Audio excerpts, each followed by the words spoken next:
is Jared Rosengren. I'm a member of the Church of Jesus Christ of Latter-day Saints. I'm preparing to serve a 2-year mission for the Lord and want to share my thoughts on Preach My Gospel, a publication inspired by God to guide His missionaries. My purpose in doing so is to teach others about God's plan of eternal happiness. And what a wonderful plan it is. Let me tell you, God, our Heavenly Father, loves us, His children, very much. And He wants us to live with Him in heaven.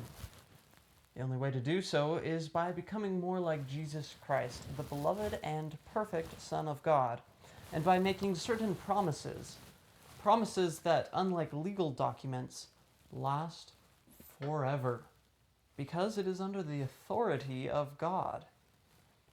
To teach mankind about these, which we call the gospel of Jesus Christ, God prepared a record to be joined with the Bible.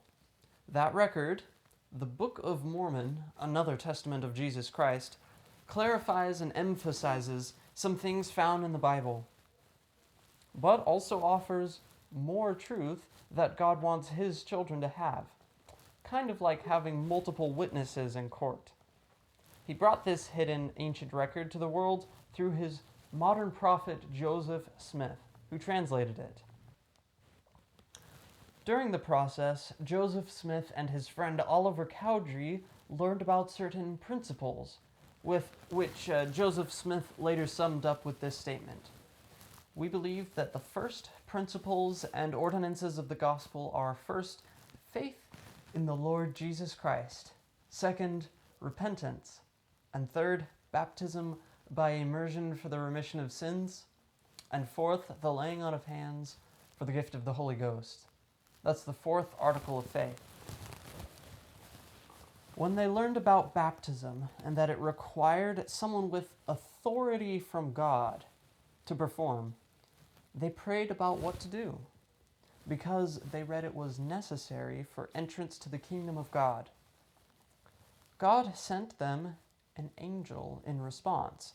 That angel was John, the one who prepared the way for and baptized Jesus himself. John gave them authority from God to, among other things, baptize.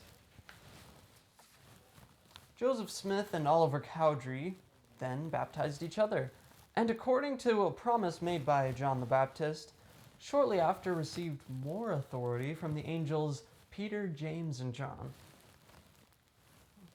John the Beloved. 3 of the 12 men that Jesus called while on earth and gave authority to himself.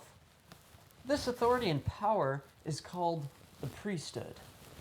And it is something God wanted His sons on earth to have, because it brings great blessings for everyone.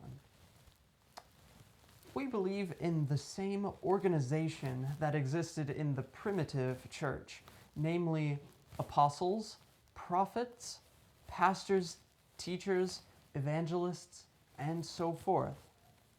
That's the 6th article of faith written by Joseph Smith. That ancient church was the church that Jesus Christ set up in person. Authority in an unbroken line has been restored to this church, the Church of Jesus Christ of Latter-day Saints. And it is just that, the Church of Jesus Christ. I know that this is the Church of Jesus Christ, and I know that the authority of God is in it. I know that with it comes the ability to make binding promises, like baptism, for the purpose of living with Heavenly Father, who wants nothing more than for us to return and live with Him. Now you too can know these truths if you pray to our Heavenly Father and ask. Ask if the Church of Jesus Christ of Latter-day Saints is God's church on the earth, and if it has His authority. Ask all of it in the name of Jesus Christ. I say all these things in the name of Jesus Christ. Amen.